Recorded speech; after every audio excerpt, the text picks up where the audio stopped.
Welcome to Beyond the Ordinary, a space for extraordinary souls navigating a world that often feels anything but simple. The battles you face, the challenges that test you, these are not random.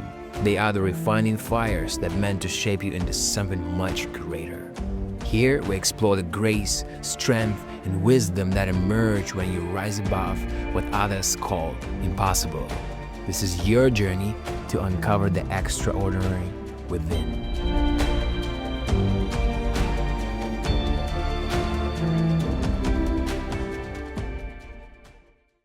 Welcome back, and if you're joining us for the first time, welcome. What you're about to hear is built differently. I use the power of AI to produce the show, not to make things up, but to save time and give you daily access to something that would otherwise take months to create. Every episode is built around a specific framework of books, lectures, expert research, and analysis distilled into a conversation that you can actually observe. And if you've been skeptical about AI, I totally understand. Like anything in this world, technology can be used to harm or to heal, anti-life or pro-life. My intention with the show is to demonstrate what's possible when you use these tools for something genuinely good, for your growth and for the world. My goal is not perfection, it is access. Access to knowledge that can authentically expand how you think and how you live. Stay open-minded and let's go deep. It's a really strange paradox of modern life.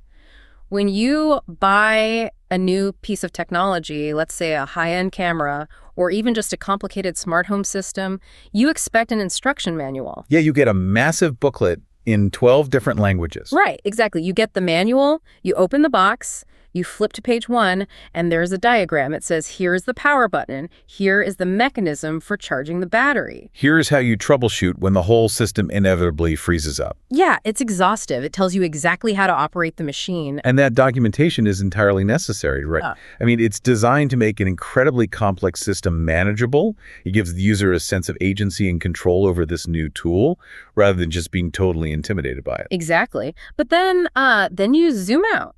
You look at the human mind, you look at reality itself, the way the universe actually operates. Really big stuff. The big stuff, the way our moods shift without any warning whatsoever, and you realize something kind of terrifying. We did not get a manual. No, we definitely didn't. We are born into this world, and we are all just blindly pressing buttons on the dashboard of our own consciousness. Mm-hmm. We try to figure out why we suddenly feel a crushing wave of anxiety on a random Tuesday, or why the exact same toxic interpersonal patterns keep repeating in our relationships year after year.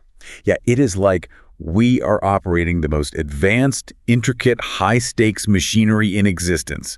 And we are doing it completely blindfolded. Totally blindfolded. That really is the ultimate human dilemma.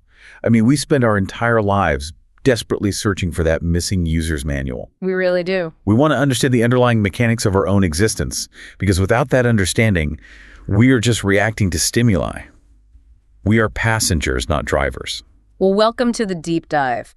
Because today, for you, the listener, we are looking at a text that claims to be exactly that missing manual. It's a bold claim. Very bold. We have a truly fascinating stack of source material on the table today. We are unpacking a mysterious, somewhat infamous little book published in 1908 called the Kybalion. The Kybalion. Yeah. And it is credited only to a pseudonymous author known as the Three Initiates. Right. Which sounds very dramatic and secretive. It does. Now, historically speaking, it's highly likely this was written by a man named William Walker Atkinson. He was this massive, incredibly prolific pioneer in the New Thought movement back in the early 20th century. Right. But the mission of this deep dive isn't to get bogged down in the publishing history of the early 1900s. Our mission is to unlock what this book calls the master key of Hermetic philosophy. And I think it's important to stress that. Yeah. And let me tell you right out of the gate, this isn't just dusty, abstract, ancient history. It presents itself as a highly practical, actionable manual for understanding the actual mechanical laws of reality. Yes. And through that understanding, mastering your own mind. I think it's crucial to establish right away that while the Kybalion was codified and published in 1908, the framework it presents draws upon Egyptian and Greek esoteric traditions that go back thousands of years. Right, this is ancient stuff. Very ancient. But its real value for you listening today isn't as a piece of historical trivia. Its real value is in showing us the specific structural reasons why our minds operate the way they do. Which is more important now than ever. Exactly. Especially today, in an age of constant algorithmic manipulation and just massive information overload. Having a structural framework for reality isn't just a philosophical luxury. It's a psychological necessity. Okay, let's unpack this, because the core premise of this entire book is audacious. It really is. It claims that all the infinite chaotic complexities of the universe can actually be distilled down into just 7 fundamental laws. 7 Hermetic principles. 7, that's it. And I want to promise you right now, by the end of this deep dive, you're going to have a completely new mental framework for handling your mood swings, dealing with opposing viewpoints, and truly understanding the architecture of your own consciousness. It really shifts your perspective. It does. But before we get to the laws themselves, we have to establish the source. Who is this Hermes character that this entire ancient philosophy is named after? So the figure in question is Hermes Trismegistus. The name translates roughly to Hermes the thrice great or the great great. The great great. I love that. Yeah, they didn't hold back. In the ancient world, he was a legendary, almost mythical figure. The text notes that the ancient Egyptians revered him to such an extraordinary degree that they eventually deified him as the god Thoth. Okay, Thoth, the scribe of the gods. Exactly, the keeper of wisdom. And then, centuries later, the Greeks associated him with their own god of communication and boundaries, Hermes. So he's got a lot of history. Oh, a ton.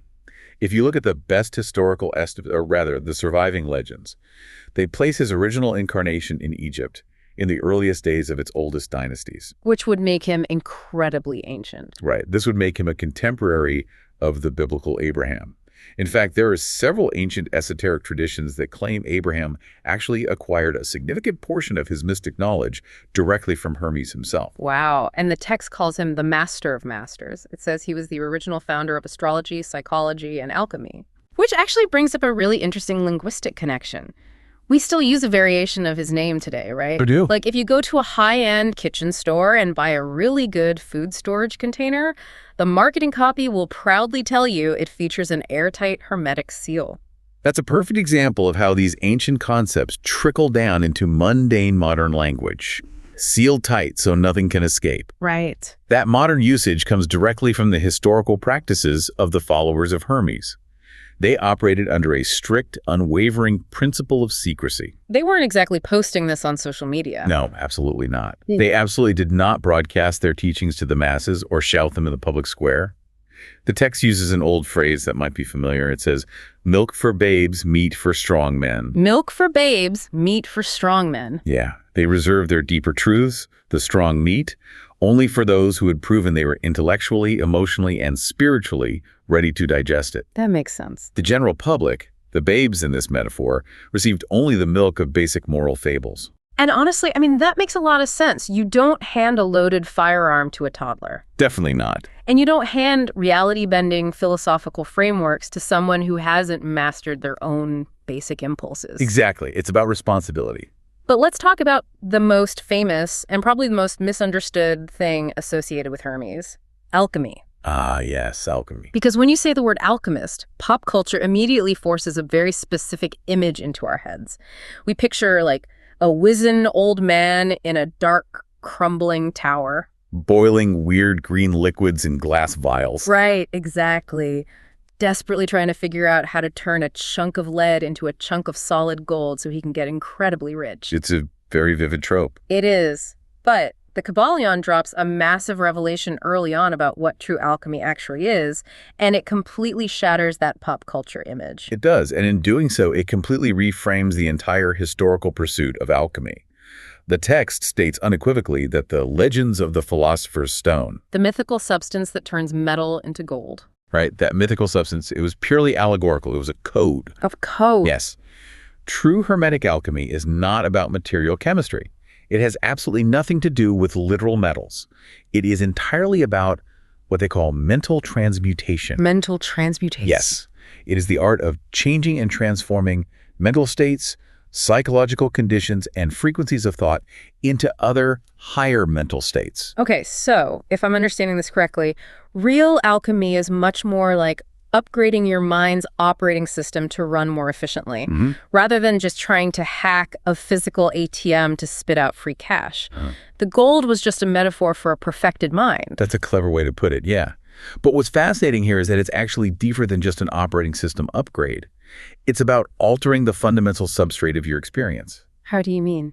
Well, what you have to understand is that the ancients understood transcendental chemistry, which they called alchemy and transcendental psychology, millennia before modern science even began mapping the physical brain. Wow. When they spoke of turning lead into gold, they were speaking of taking a base, dense, undesirable mental state. Like ignorance or fear? Exactly. Ignorance, fear, lethargy, and transmuting it into a golden, elevated, radiant mental state, like wisdom, courage, or dynamic action. The gold they were trying to produce was self-mastery. That is so much more profound than just wanting to be rich. It really is. They use the language of chemistry to hide their psychological and spiritual practices from a society, and often from religious authorities that would have persecuted them for heresy. Okay, that completely changes the stakes of this text. But if the ultimate goal of all this ancient wisdom is mental transmutation, we have a major prerequisite. Right. Before you can transmute anything, you have to understand the environment that you are actually operating in. Yeah. What exactly is the raw material we are transmuting? You need to know what the universe is made of. Exactly. We need to look at the very foundation of reality itself, which brings us to the first fundamental law of this system. Yes.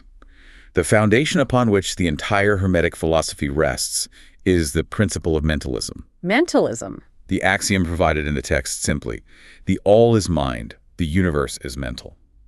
Let's pause there and define the all, because the text uses this term constantly, usually in all capital letters. Very emphatic capitalization. Very. It defines the all as the substantial reality underlying all outward manifestations. Yeah. Every single thing we see, touch, or measure matter, energy, light, biological life, it's all just an outward appearance. It's a temporary manifestation of this underlying reality. Exactly. And the text goes out of its way to say the all is infinite, eternal, immutable, and in its essential fundamental nature, it is completely unknowable. The word unknowable is the operative term there. The Hermetists issue a very stern warning against the arrogance of trying to assign finite human traits to the all. Like giving it a human personality. Right. You see this in a lot of dogmatic religions where the creator is described as being jealous or easily flattered by praise or prone to fits of wrathful anger. Yeah, very human emotions. Exactly. The Hermetic view is that those are petty, finite, biologically driven human emotions. The all transcends all of that entirely. It's beyond all that. Yes. However, the text argues that human reason dictates certain logical necessities about the all. It must be infinite in time, meaning eternal. It was never created and can never be destroyed. Okay. It must be infinite in space, meaning it is omnipresent. There is nowhere that the all is not. Right. And crucially, it cannot be mere physical matter, because matter does not possess inherent life or consciousness, and you cannot have an effect that is greater than its cause. That makes sense. So since we are conscious... Since life and conscious mind undeniably exist in our universe, the ultimate source of the universe must possess, or rather be, life and mind. Therefore, the all is defined as infinite living mind, or in other traditions, pure spirit. Okay, so the all is infinite mind. But here's where the text introduces a really tricky logical puzzle about how this infinite mind actually creates the universe. The creation problem, yeah. Yeah. Because if the all is literally everything that exists, there is no outside material it can use to build a universe. It can't chop down a cosmic tree to build a cosmic house because the all is the tree. Right. There is no outside. And the text also points out that the all can't just break a piece of itself off to create the universe because the all is immutable. It cannot be divided, cut up, or subtracted from. It's whole. So if it has no material to work with and it can't divide itself, how does it create anything? It creates the exact same way you create. It creates mentally. Mentally. Think about a human author writing a sprawling, epic novel. When the author creates a universe, fills it with characters, landscapes, and physical laws, they don't use physical material to build it inside their head. Right, they just imagine it. They don't break off a piece of their own brain tissue to form the character. They generate the entire universe within their mind. Wow, okay. The Hermetic principle argues that the all creates universes within its infinite mind.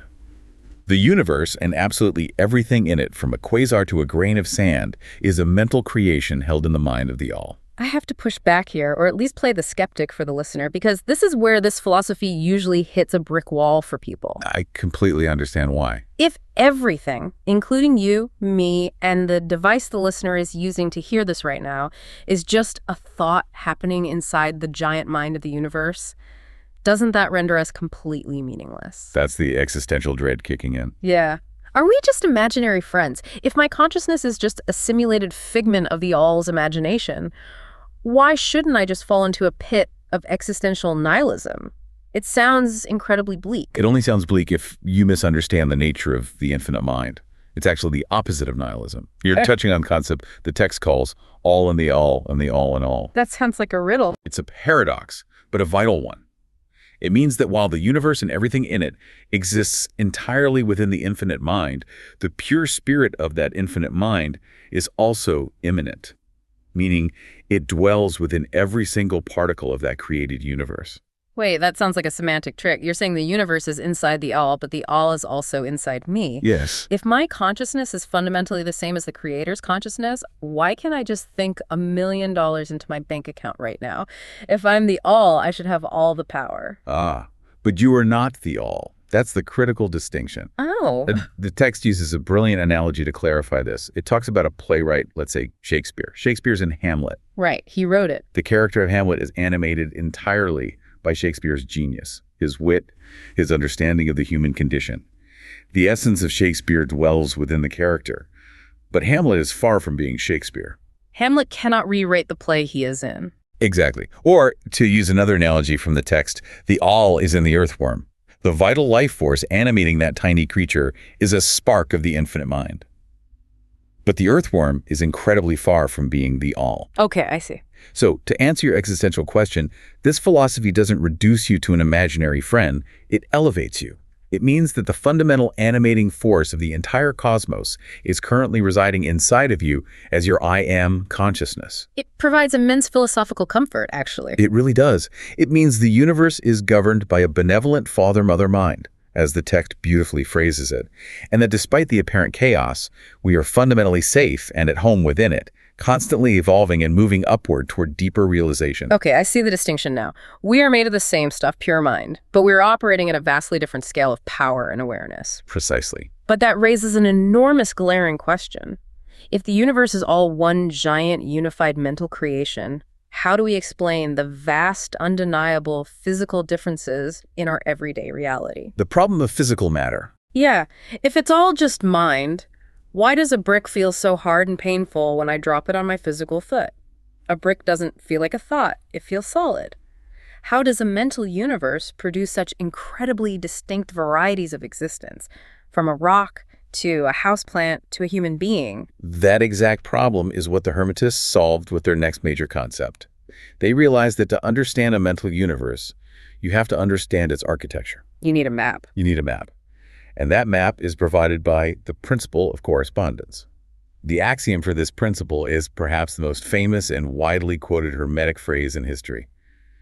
As above, so below, as below. That's above, so below. You hear that in movies, you see it in esoteric art. Everywhere. What it's essentially saying is that there's always a harmony, an agreement, and a correspondence between the different layers or planes of manifestation in the universe. Precisely.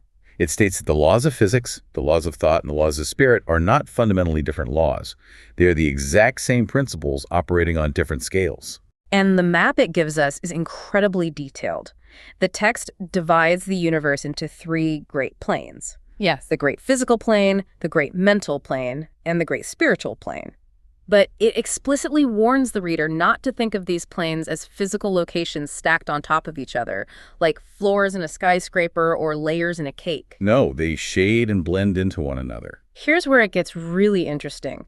It's much more like a fractal or a Russian nesting doll, where the same patterns repeat at different nested scales of existence. The Russian nesting doll is a good way to visualize the nesting of laws. But to understand the planes themselves, you have to think in terms of gradients. Gradients. Let's look at the great physical plane. In our mundane, everyday experience, we think of matter in 3 states: solids, liquids, and gases. Right. That's what we learn in school. But the Hermetists, writing in 1908, completely anticipated modern physics. They didn't stop at gas. They broke the physical plane down into 7 minor planes. 7 minor planes. They scaled up from gross matter through what they called radiant matter, and further up into ethereal substance, and finally into various planes of pure energy, like heat, light, and magnetism. They argue that what we call solid matter is really just energy operating at a very low, dense, constrained state. Let's focus on that terminology for a second, because radiant matter and ethereal substance, they sound like pure sci-fi fantasy to a modern listener. They too sound a bit mystical. What exactly were they referring to in 1908? It's important to look at the historical context of science at the time. In the late 19th and early 20th centuries, scientists were experimenting with Crookes tubes and discovering cathode rays and X-rays. Oh, right. Early particle physics. Exactly. Yeah. They were observing states of matter that behave like what we would now call plasma or high-energy particle physics. The Hermetists looked at this and said, yes, exactly, matter is just a gradient. And what about ethereal substance? Ethereal substance was a reference to the luminiferous ether, which was the prevailing scientific theory right before Einstein published his theory of relativity. I've heard of that. It was supposed to be the medium light travels through. Right. It was believed to be an incredibly fine, invisible substance that permeated all of space. The Kybalion incorporated this, arguing that space isn't empty. It's filled with this ethereal substance, which acts as the ultimate bridge between physical energy and mental phenomena. And what blows my mind is that it does the exact same granular breakdown for the mental plane. It outlines a plane of mineral mind, a plane of plant mind, animal mind, and human mind. Yes, it scales all the way up. Wait, mineral mind. I can wrap my head around a dog having a mind, or even a tree having some rudimentary, slow-moving biological awareness. But the text is explicitly stating that rocks, minerals, and basic elemental atoms have minds and souls of varying degrees. They do, according to this framework. It says atoms have attractions, repulsions, likes, and dislikes. Are they really arguing that a chunk of granite is thinking? They aren't arguing that a chunk of granite is pondering philosophy, no. You have to broaden your definition of mind. Okay, how so? In the Hermetic framework, mind at that dense level manifests as what we call chemical affinity, or fundamental physical forces. Oh, I see. When a positively charged ion desperately seeks out a negatively charged ion to bond with, modern science calls that a law of electromagnetism. The Hermetist looks at that exact same phenomenon and calls it a rudimentary manifestation of desire, a primitive like or attraction driven by the mineral mind. Wow. So it's a form of panpsychism. Exactly.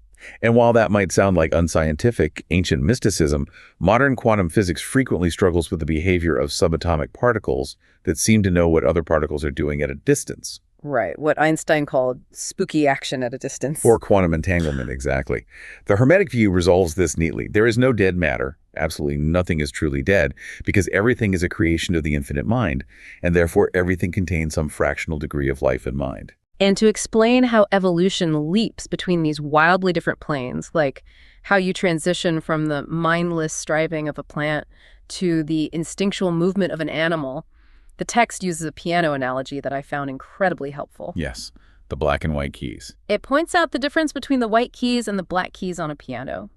The white keys are the major, obvious planes we recognize: plant, animal, human.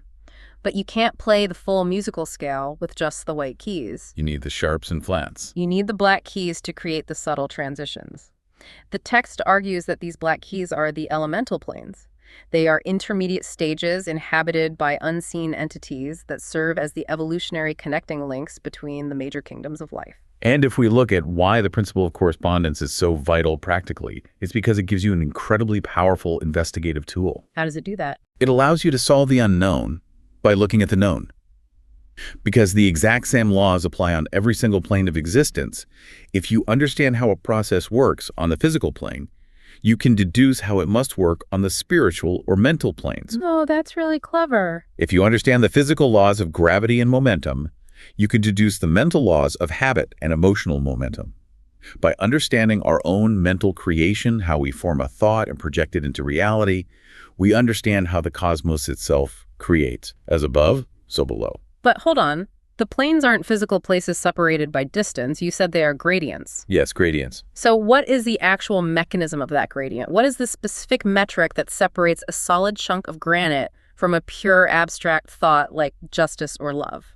That's the key question. The text says they are separated by the fourth dimension, which it defines as the dimension of vibration. That is the perfect transition, because you cannot understand correspondence without understanding the mechanism that creates the planes. And that mechanism is the principle of vibration. Principle 3. Yes. The axiom here is beautifully concise. Nothing rests, everything moves, everything vibrates. Again, this was codified in 1908, long before we had electron microscopes, proving that a seemingly solid wooden table is actually a swirling, vibrating cloud of atomic particles separated by vast amounts of empty space. They were way ahead of their time. The text anticipated modern physics perfectly. Everything in the universe, from the largest burning star to the smallest electron, is in a state of constant, ceaseless motion. The scale of vibration presented in this book is truly mind-bending. It proposes a spectrum that spans from the absolute finite to the infinite. Yeah. The very top of the scale, it says the all-pure spirit is vibrating at such an intense, infinite rate of rapidity that it actually appears completely at rest. Like a wheel spinning so fast it looks perfectly still. Exactly. And at the absolute bottom of the scale, the grossest, densest forms of physical matter vibrate so incredibly slowly that they also seem completely at rest. Wow. To the untrained eye, the two extremes look identical. To visualize the spectrum, the book uses an illustration of a spinning wheel, or a top. And I want to walk the listener through this because it really locks the concept in. It's a great thought experiment. Imagine a wheel spinning very slowly. You can clearly see the individual spokes, and it makes no sound. Now attach a motor to it and increase the speed. Right. As it spins faster, it starts to disturb the air molecules, emitting a low bass hum. Spin it faster, and the hum becomes a higher pitch, faster still, and it runs up through the entire musical scale. And this is where the physics of perception comes in. As the wheel continues to accelerate past the highest pitch a human ear can detect, it suddenly goes silent. Because we can't hear it anymore. Exactly. To our auditory senses, the vibration had ceased. But the vibration is actually increasing. The energy now begins to manifest as heat. Oh, wow. As it spins even faster, the eye eventually catches a dull, dark red color emanating from the friction and energy. Yes. And as you crank the speed higher and higher, the color shifts up the spectrum. It turns bright red, then orange, yellow, green, blue, indigo, violet. And then, just like with the sound, the color vanishes. The wheel goes completely invisible because our optical hardware can't register frequencies that high. but it's still there. It's still there, and it's vibrating so intensely it starts throwing off invisible rays like X-rays or ultraviolet light. Finally, it vibrates so intensely that the physical molecules cannot hold together. They disintegrate into their constituent electrons and eventually dissolve entirely into pure ethereal substance and then into pure mind. That single illustration perfectly encapsulates the entire Hermetic view of reality. The only fundamental difference between a color, a sound, a chunk of lead, a bolt of electricity, and a thought is the rate of vibration. It's all the exact same underlying stuff, just vibrating at different frequencies. Exactly. But where the Hermetists go much further than physical science is their core claim that thoughts, emotions, and desires are also specific vibrational frequencies. This is exactly like a dog whistle or an infrared camera. Just because our baseline human biological hardware can't perceive a specific vibration doesn't mean it's not happening all around us. Right. The text is saying that if you are deeply angry, you are literally, mechanically vibrating at the specific frequency of anger, and you are radiating that frequency outward into the environment, exactly like a light bulb radiating yellow light. Which perfectly explains phenomena like telepathy, reading the room, and mental induction. Have you ever walked into a room right after two people had a screaming argument? Oh, yeah. Many times. They might be completely silent when you walk in, but you can feel the tension. You can cut the air with a knife. Yeah, it's palpable. That isn't a metaphor. You are feeling the lingering, dense vibrations of anger. Conversely, you can literally catch someone else's good mood or panic if you aren't guarding your own vibrations. Oh, wow, that's heavy. This is why this principle is so practically vital. The text quotes an old Hermetic writer saying, "He who understands the principle of vibration has grasped the scepter of power." The scepter of power. If your moods and mental states are merely varying rates of vibration, then your mind isn't a mysterious, uncontrollable storm. It's a machine, and you can tune your mind exactly like you tune a radio dial. Okay, I have to stop you there. Because tuning a radio dial is easy. You just grab the physical knob and turn it. Fair point. But if I'm in the middle of a full-blown panic attack, or if I'm drowning in a deep depressive episode, I can't just reach inside my brain and twist a physical knob to the joy frequency. How do you actually tune it? You're touching on the exact mechanism of mental alchemy, which requires the introduction of the next law. You see, tuning a radio dial implies that you are moving back and forth along a single continuous spectrum. Right. You turn the knob left, you go down the spectrum, you turn it right, you go up. The Hermetists mapped these psychological spectrums through the principle of polarity. Principle number 4, polarity. The axiom reads, everything is dual, everything has poles, everything has its pair of opposites. Like and unlike are the same. Opposites are identical in nature, but different in degree.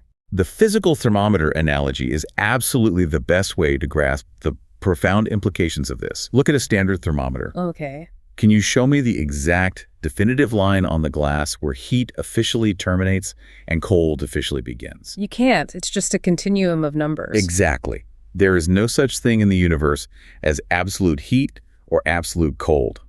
Those are not things in and of themselves. They're just relative. They are just relative words we invented to describe varying degrees of the exact same underlying phenomenon, temperature. Temperature is the spectrum. Heat and cold are just the two poles of that single spectrum. The text points out that this applies to everything. Up and down, east and west, light and darkness, large and small, sharp and dull. All of it. If you travel east far enough on a globe, you eventually end up traveling west. They're all poles of the same spectrum. And here is the breakthrough. This applies directly and mechanically to the mental plane. Yes, the mental applications. Love and hate are not two fundamentally different warring forces in the universe. They are the exact same thing. A specific emotional spectrum of attachment or repulsion, just vibrating at vastly different degrees. Which answers your earlier question about how to tune your mind out of a panic attack. The Hermetic axiom of transmutation states a very strict law. Yeah. You cannot transmute an emotion into something that belongs on a completely different scale. Oh, okay. You cannot turn fear into love because they are on different vibrational scales entirely. That would be like trying to turn temperature into length or weight into color. It's physically impossible. So if I'm terrified before a big public speaking event, I shouldn't try to force myself to feel love for the audience? No, because it won't work. The leap is too unnatural. But what you can do, and what the masters do, is slide your consciousness along the same scale. How does that work? You cannot turn fear into love, but you can turn fear into courage. Fear and courage are the exact same emotion, the anticipation of a future event, just vibrating at different poles. Fear is the dense, low vibration. Courage is the high, active vibration. I love the text's darkroom analogy for how you actually execute this slide. If you walk into a pitch black room, you don't grab a shovel and furiously try to shovel the darkness out the window. That would be ridiculous. That's exhausting and insane because darkness isn't a substance. It's merely the absence of light. So what do? You don't fight the darkness at all. You just open the shutters and let the light in. The darkness instantly vanishes without a fight. This is a revolutionary concept for cognitive behavioral therapy and emotional regulation. Most people, when they feel a negative emotion like anger or fear, they fight it. They obsess over it. They say, I need to stop being afraid. Why am I so afraid? I hate this fear. But by focusing all their mental energy on the fear, they're actually pouring more vibrational energy into the negative pole. They're making the fear stronger. So you starve it. Exactly. You starve the negative pole of your attention. Instead of fighting the undesirable emotion, you concentrate entirely with all your willpower on the positive pole of that exact same emotional spectrum. Okay, so practically, what do I do? If you are experiencing paralyzing fear, you willfully concentrate your mind on generating the vibrations of courage. You visualize courage. You recall memories of courage. By doing so, you change your polarity. You slide your consciousness up the scale. Kill out the undesirable by changing its polarity, as the Kybalion advises. Yes, it's mental judo. You use the existing energy of the emotion, but redirect its polarity. Sliding up the scale of polarity sounds amazing in theory. Just focus on courage. Just focus on joy. But we all know, and the listener knows from bitter personal experience, that our moods have a terrible, almost gravitational habit of crashing back down. The inevitable crash. Yeah, you can polarize yourself to be super productive and optimistic on a Monday morning, and by Wednesday afternoon you are staring blankly at your phone, completely depleted and cynical. It happens to everyone. If I successfully tune my mind to a high vibration, why won't it just stay there? That inevitable crash is not a personal failure on your part. It is the manifestation of the next universal law. Yeah. You crash because of the principle of rhythm. Principle 5. Rhythm. The axiom reads, everything flows out and in. Everything has its tides. All things rise and fall. The pendulum swing manifests in everything. The pendulum. The unavoidable, relentless swing. The text points out that this rhythm manifests in everything across all planes of existence. On every scale. It drives the rise and fall of great empires, the cycle of life and death, the changing of the seasons, the ebb and flow of the ocean tides, and most importantly for our daily lives, the constant shifting tides of human moods and emotions. Yes. But the text ties this pendulum swing to something called the law of compensation, which feels incredibly heavy. It says the measure of the swing to the right is the exact measure of the swing to the left. It is a profound and somewhat sobering psychological truth. The capacity for pain is perfectly balanced by the capacity for pleasure. The universe demands equilibrium. It demands balance. The text uses a very stark comparison to illustrate this. It looks at a pig with its rudimentary nervous system and basic consciousness. It suffers very little mentally. Right. But it also enjoys very little. Its pendulum swing is very short. A highly sensitive, deeply intelligent, emotionally complex human being, however, is capable of the most exquisite, transcendent joy and artistic ecstasy. But because their pendulum is so long, they are equally capable of the most agonizing, profound mental suffering. The pendulum must swing equally in both directions. Let's get really practical with the listener here. We've all experienced this exact phenomena. You get super enthusiastic about a new project, a new relationship, or a new fitness routine. You're riding the wave. You are riding high, vibrating at the top of the positive pole, and then 2 days later, for absolutely no logical external reason, you wake up feeling inexplicably depressed about it. You just want to quit. You feel hollow. It's the backward swing. Is the universe just forcing us to pay a cosmic happiness tax? If I let myself get too happy, do I inevitably have to pay for it with an equal amount of sadness? If we look at this strictly mechanically, the universe isn't taxing you maliciously. It's simply maintaining the vibrational equilibrium of the system. The energetic swing is an inevitable physical and mental law. You exert high energy, you must experience a refractory period of low energy. Okay, so we're just doomed to suffer. However, the Hermetic masters discovered a psychological loophole, so to speak. They discovered that while the swing of the pendulum is inevitable, your conscious experience of suffering from it is not. Oh, really? Yes. They developed what they call the law of neutralization. How exactly does that work? Because the obvious cynical solution to avoiding the painful backward swing is to just blunt your emotions entirely. Never get too happy, so you never get too sad. Just become a numb zombie. That's a very common defense mechanism. But I don't want to stop being happy just to avoid being sad. That sounds like disassociation, not mastery. It's important to clarify that neutralization is absolutely not disassociation or emotional blunting. Disassociation is a pathology. It's hiding from reality. Neutralization is a high-level, active focus of consciousness. Okay, so what's the technique? The masters realized there are two distinct planes of mental consciousness: the lower, automatic, unconscious plane, and the higher conscious plane, which we can call the ego, or the I am awareness. Okay, so a dual-layered mind. Exactly. The law of neutralization involves deliberately polarizing your consciousness at the positive pole, let's say joy. You experience the joy fully. You let yourself feel it. Yes. But when the energetic pendulum inevitably begins its backward swing towards sorrow or exhaustion, you refuse to let your conscious ego participate in the ride down. You consciously elevate your ego, your sense of self, to the higher plane of awareness. You essentially step off the pendulum. Yes. You elevate your ego, and you let the negative emotional swing pass beneath you on the lower unconscious plane. Wow, that's a powerful visual. It's like standing firm on a high rock while a cold tide washes over your feet, rather than letting the tide sweep your whole body out to sea. The physiological and energetic swing still happens. You might feel a dip in physical energy or a passing shadow of melancholy, but the conscious suffering from it does not occur. Because you aren't identifying with it. Precisely. You observe the emotion without identifying with it. You maintain your conscious poise. You say, here's the backward swing of the pendulum, rather than, I am a miserable failure and everything is awful. That is a massive paradigm shift. It turns you from a victim of your moods into an observer of your psychological weather. But what causes the pendulum to swing in the first place?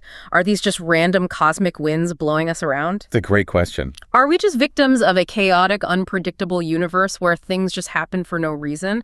Absolutely not. And this brings us to one of the most intellectually rigorous sections of the book, principle number 6, causation.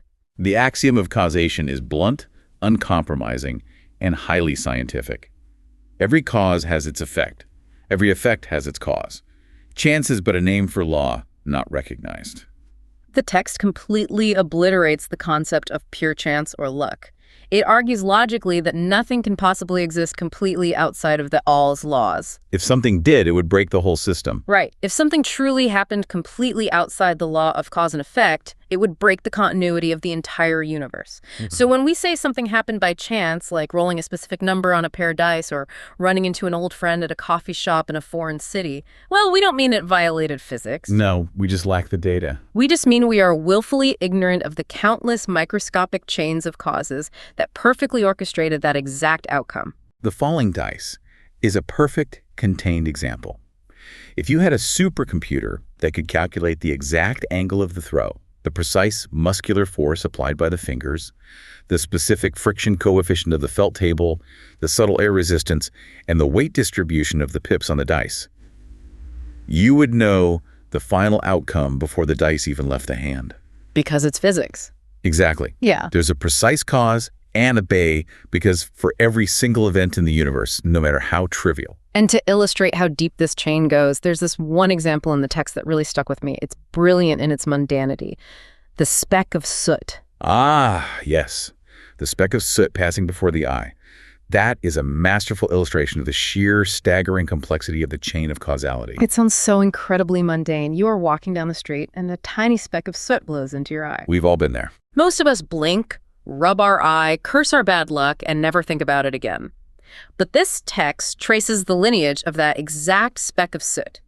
It points out that for that exact, specific speck of soot to hit your exact cornea at that exact millisecond in time, you have to trace a chain of causes back to the early history of the world. Millions of years of unbroken causality. Right. That specific speck of carbon was once part of a massive tree trunk growing in some primordial prehistoric forests. A tree that only grew because a specific seed fell at a specific time, watered by a specific rainstorm. Exactly. And then that tree eventually fell, and over eons of geological pressure, it was compressed into a specific vein of coal.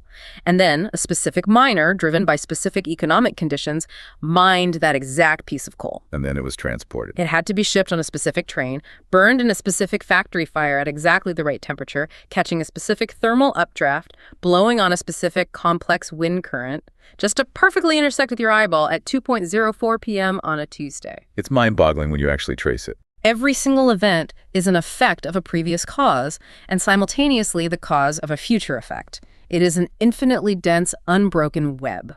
Which naturally brings up one of the oldest and most vicious philosophical debates in human history. Free will versus determinism. The big one. If every single event is caused by a previous event, reaching back to the dawn of time, are we just dominoes falling because a previous domino hit us? Is free will an illusion? So what does this all mean? What's the Hermetic answer? The Hermetic answer to this is incredibly nuanced. It doesn't give a simple yes or no. It says that the vast majority of people, the masses, are basically pawns on the chessboard of life. Ouch. Their free will is essentially an illusion because they are just blindly reacting. They are moved around by the causes of their biological heredity, their childhood environment, the dominant opinions of society, and the stronger wills of the people around them. They think they're making free choices, but they're just following the path of least resistance. Exactly. So if the masses are pawns, what is the alternative? Does anyone actually have free will? Yes. The text says that the masters become movers on the chessboard rather than pawns. They achieve this by utilizing the law of causation against itself.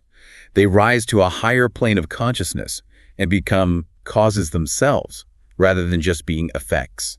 How does one practically become a cause? Because if I'm angry and I yell at someone, I feel like I caused that argument. But the text would argue I was just an effect of my anger, which was an effect of being tired, which was an effect of bad sleep, etc. Precisely. To become a master, it requires radical, almost uncomfortable self-reflection. When you confidently say, I do what I please, you have to stop and interrogate that statement. You have to ask why. Ask yourself, Yeah. why do I please to do it? Where did that desire actually originate? Did you rationally choose that desire, or did society implant it? Oh, that's confronting. Did an incredibly well-funded marketing algorithm suggest it to you? Did you absorb it from your parents? True masters learn what the text calls the ability to will to will. Will to will. They trace their desires back to their absolute root source. Instead of being slaves to their passing moods and environmental suggestions, they consciously generate their own root causes on a higher mental plane, thereby ruling the lower planes of their behavior. But to truly become a cause, to consciously generate your own mental reality, instead of just blindly reacting to the environment around you, you must employ the seventh and final Hermetic principle. This is the grand finale. This is the very engine of creation in the mind. Principle number 7, gender. Gender isn't everything. Gender manifests on all planes. Now, we must be incredibly painstakingly clear here, just as the text itself is. Gender, in the Hermetic philosophical sense, does absolutely not refer to biological sex. Right, it's not about physical anatomy. Biological sex is merely one localized physical manifestation of this much broader universal principle. The word gender comes from the Latin root genus, meaning to beget, to procreate, to generate, or to create. The principle of gender is the principle of creation. Yes, the text goes far out of its way to separate this concept from any physical or controversial social theories. It points directly to physics to explain it. Which is very smart. It talks about how the atoms of physical matter are formed by the interplay of positive and negative electrical corpuscles, what we now call electrons and protons. Although, interestingly, the text heavily criticizes the scientific terminology of the time. It rebrands the negative pole of electricity as the feminine pole. Why did they do that? It's a fascinating historical scientific detail. In the early 1900s, scientists studying electricity labeled the two poles positive and negative. But the Hermetists argued that negative implies a lack, or a void, or weakness. It isn't accurate. No. They looked at the actual physics of the cathode, right, the negative pole, and realized that the so-called negative pole is actually the one doing all the active creative work. The cathode is the pole that actively generates the swarm of electrons that create new forms of matter. Oh, wow. The positive pole simply provides the directing, stimulating energy. So the Hermetists said, this isn't negative. This is the feminine, maternal, generating principle of the universe at the atomic level. The positive pole is the masculine initiating principle. You need both to create anything.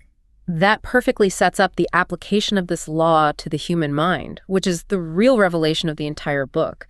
The text asserts that every single human being has a dual mind, consisting of a masculine mental principle and a feminine mental principle. Yes.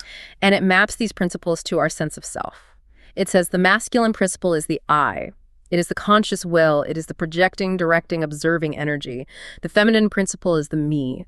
It is the deep imagination, the subconscious, the incredibly fertile mental womb where thoughts, habits, and ideas are actually generated and grown. Right. The I and the me. I think of it like making a massive Hollywood movie. The I, the masculine principle, is the movie director. The me, the feminine principle, is the incredibly talented cast, crew, and special effects department. That's a great analogy. The crew, the me, is a powerhouse. They can build any elaborate set, they can create any mind-bending special effect, and they can bring absolutely any story to vivid life. But they need the director, the I, to hand them a script, point them in a specific direction, and say, action. That is a very illustrative analogy, but the reality the text describes is actually far more mechanical and slightly more dangerous than a willing movie crew. The me isn't just waiting around for a script. It is a relentless factory that is always producing thoughts. It never stops. In a normal, healthy, balanced mind, your I projects its own conscious will into your me, and you generate original, powerful, intentional thoughts.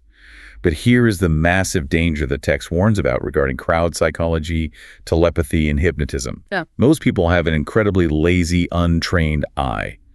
Their director is asleep in the chair. Right. And if the director is asleep, the crew doesn't just stop working. And what's worse, if your director is asleep, anyone walking past the set can step in, pick up the megaphone, and start giving orders to your crew. Outside advertisers, perfectly tuned social media algorithms, dominant charismatic personalities, politicians, news anchors. They step into your mind, bypass your sleeping I, and direct your me. This raises an important question, a profoundly uncomfortable but necessary question for everyone listening to this right now. I want you to really think about this. How much of what you firmly believe right now, your political affiliations, your desires for certain consumer products, your deepest fears, your prejudices. How many of those are actually your own consciously generated mental offspring? That's a scary thought. And how many are foreign invaders? The text uses a chilling metaphor from nature to describe this. It talks about the cuckoo bird. The cuckoo bird is nature's ultimate psychological parasite. Exactly. The cuckoo bird doesn't build its own nest, and it doesn't raise its own young. It sneaks into a sparrow's nest, lays its egg among the sparrow's eggs, and leaves. No, it gets worse. The sparrow, unaware, incubates the cuckoo egg. The cuckoo chick hatches, and it is aggressive. It often pushes the true sparrow chicks out of the nest to die, and the mother sparrow exhausts herself feeding this monstrous imposter, believing it to be her own offspring. That is terrifying when applied to the mind. The text is saying this is exactly how personal magnetism, persuasion, and crowd psychology work. A strong person or an institution with a highly active, focused I projects their will into the highly receptive, unguarded me of the masses. They lay a mental egg. They lay a mental egg. They implant a seed thought. And the masses then incubate that thought, adopt it, grow it, and violently defend it as if they came up with it themselves. They act like sheep because they are raising cuckoo thoughts. It completely explains the madness of crowds. The only defense against this mimetic infection is waking up your I. You must stand guard at the door of your own mind. You must assert your will, filter the thoughts trying to enter your me, and take absolute control of your own mental generation. So we have explored the entire map. We've covered the 7 principles: mentalism, correspondence, vibration, polarity, rhythm, causation, and gender. We've covered a lot of ground. We hold the master key to the mechanics of reality. But before we conclude this deep dive, the Kybalion offers one final, crucial warning. It dedicates an entire chapter to what it calls the divine paradox. And it's essential for anyone who actually wants to apply this practically without ruining their life. Yes, because it is incredibly easy to get intellectually drunk on these concepts. Once you realize and truly internalize that the universe is just a mental construct held in the infinite mind of the all, the immediate lazy temptation is to fall into a state of detached apathy. You just give up. The student says, well, none of this matters. It's all an illusion. The physical world isn't real. Pain isn't real. Gravity is just a thought in the mind of God. The text pulls no punches here. It literally calls people who do this presumptuous fools possessing only half wisdom. They are worse off than the ignorant masses. The divine paradox is this dual truth. From the absolute viewpoint of the all looking down, yes, the universe is a dream, an illusion, a fleeting mental projection. But from the relative viewpoint. But from the relative viewpoint of finite human beings living inside the universe is very, very real, and its ironclad laws must be respected. The danger of half-wisdom is that you try to act like the all before you have mastered the human plane. If you ignore the physical laws because they are merely mental creations, you will suffer very real physical consequences. It's exactly like waking up and realizing you are inside a highly immersive, complex video game. Just because you attain the meta-knowledge that the game is a digital simulation made of code doesn't mean you can just jump off a digital cliff and not hit the digital ground. The simulation has rules. If you ignore the coded law of gravity in the game, your avatar will still hit the pavement, break its digital leg, and you will get a game over screen. You still have to play the game. That is exactly right. You don't master the game by denying the underlying code exists. You master it by learning the deeper mechanics, the cheat codes, so to speak, which are the higher laws. As the text explicitly states, transmutation, not presumptuous denial, is the weapon of the master. Transmutation, not denial. True philosophical mastery isn't floating away in some abnormal detached dream state where you ignore your family, your job, and your earthly responsibilities. True mastery is doing the highly practical, often tedious work of everyday life, but doing it with deep calm, serenity, and purpose. It is actively utilizing the higher laws of polarity and rhythm to systematically overcome the lower laws of your environment. You use law to overcome laws. You change your internal mental vibrations to change your external reality, but you still wake up, chop the wood, and carry the water. Precisely. You participate in the human experience fully, but you operate with the profound, unshakable comfort of knowing that you, and absolutely everything else, are held firmly, safely, and eternally within the infinite mind. Okay, let's bring this all together. We have covered incredible foundational ground today. We started with the ultimate premise that the universe is fundamentally mental. existing purely in the mind of the all. Mentalism. We saw how it is logically structured in corresponding fractal layers from the highest spirit down to dense matter. We learned that the difference between these layers is that everything is constantly moving and vibrating. Vibration. We saw that our reality exists on dual scales of polarity that swing back and forth in a strict, unavoidable rhythm. We saw that everything, absolutely everything, operates via strict rules of cause and effect, driven ultimately by the creative duality of mental gender, the I, and the me. It is a breathtakingly comprehensive framework. It takes the terrifying chaos and randomness of the human experience and reveals the precise, orderly, majestic mechanics operating silently beneath the surface. And it leaves us with something incredibly profound to consider. I want to address you directly, the listener, with a final thought to mull over as you go about the rest of your day, as you ride the pendulum swings of your own life. We've talked extensively about how the entire universe is a mental creation inside the mind of the all. And we've talked about how the Hermetic principles teach that the conscious I am awareness inside your own mind is a direct fractal reflection, a literal spark of that ultimate creator. The ultimate spark. So consider this. What if your attempts to understand yourself aren't just for your own personal psychological growth? What if your curiosity, right now listening to this incredibly deep dive, digging intensely into the hidden mechanics of reality, what if that is actually the universe itself, finally waking up, looking in the mirror, and trying to understand its own mind through you? That is a beautiful thought. Thank you for joining us as we took the blindfold off and finally looked at the manual. Remember, the text warns that knowledge without active expression is a vain and foolish thing. Apply the law of use. Take these 7 principles, rigorously test them out in the laboratory of your own life, and see what you can transmute. Everything we explore today is only as valuable as what you do with it. Information without transformation is just noise.